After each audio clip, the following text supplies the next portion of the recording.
Sanibona iy'ngane zakithi, ngiyathemba niyaphila. Ngithi ake ngithathe leli thuba nami ngidlulise ukuphawula mayelana nemisakazo yethu esiyithandayo, futhi esethulela iy'nhlelo zethu singamabhinca, iy'nhlelo zikamaskandi. Siyakuthokozela kakhulu, siyakujabulela ukuthi umaskandi ukuleli zinga okulo, nabo bayingxenye yakho lokho. Umaskandi usuthuthukile, usutholakala ey'ndaweni ey'thile nakuphi nakuphi. Umaskandi usuyangena kodwa nabo balibambile iqhaza elikhulu imisakazo yethu emikhulu esinayo la eMzansi. Ngithi ake ngidlulise nje umbono wami ukuthi kunento eyenzakalayo emsakazweni yethu esithanda ukuba isihlava. Ama-artist kumaskandi esesinawo maningi kakhulu ama-artist asekhona.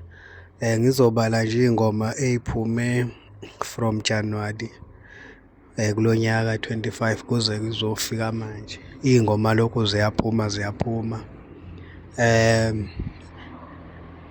Ngizophawula nje ngibhekise kwemisakazo yethu le edlalela iy'ngoma noma esisakazela umculo wethu kamaskandi. Sekwenzeka ngenye indlela izinto zishintshile, angazi kwenziwa yini ngoba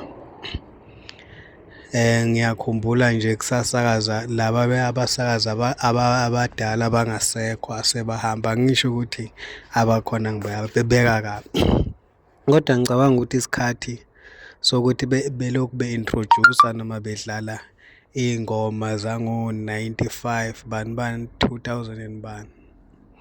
Ngiyacabanga ukuthi sahamba saphela njengoba nje kumaskandi amaciko engaka, amaciko asemaningi kakhulu manje, and ngikhuluma ngama-artist akhiphe last year, nawo ithuba awakalitholi ukuthi adlaleke kahle. Manje angazi ngoba nje namanje nje kuney'ngoma ey'phumile kodwa utholukuthi emsakazweni ayikadlaleki kahle, kanti imisakazo iyona ebuye ihlomulise amaciko, iphinde futhi ithathe amaciko iwabeke kwelinye izinga. Ngizokhuluma nje ukuthi kunabasakazi ade besakaza kuleya minyaka leya, kunamaciko amaningi kakhulu avelele angangokuba namanje asemehlweni abantu ngendima yani noma ngesandla sayo imisakazo yethu esinayo. Kodwa manje ngike ngibone engazathi iy'nhlelo emsakazweni zibaningi, kanti iy'nhlelo nje njengamanye ama-program kulelo hlelo lelo thothi sekufakwa abantu abathile lokhu yabo. Manje isikhathi sigcine kuthola lowo 2 hours awusekho ngenxa yokuthi kuba naleso siphithiphithi. Kuso leso siphithiphithi utholukuthi kuzodlalwa amaciko ango-95 alithole ithuba lokuthi nawo edlalwe emsakazo, futhi adlalwa kahle, alithole ithuba. Manje kuyaxaka ukuthi imisakazo yethu iphinde ibuyele kulawo maciko adlalwa ngalezo khathi, alithole ithuba lawo lokuthi avelele emsakazweni, avelelwa futhi kwakuhle aziwa.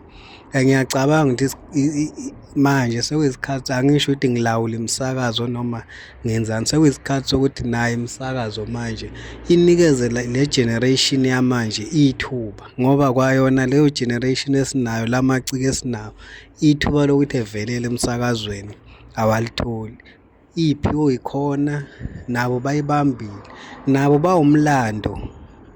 bawumlando njengawo lawo maciko akhona. Abaculi abanikezwe ithuba emsakazweni bedlalwe nje noma ngaba wo-2 minute kuvezwa amaciko. Bakithi amaciko maningi sinawo eMzansi. Mina nje ngikhuluma nje kulo nyaka lo njengoba uqalile, ama-album noma ama-EP asephumile, abaculi asebekhiphile cishe babalelwa ko-50, kodwa utholukuthi imisakazo yethu izodlala abaculi bango-95 abadlala balithola ithuba.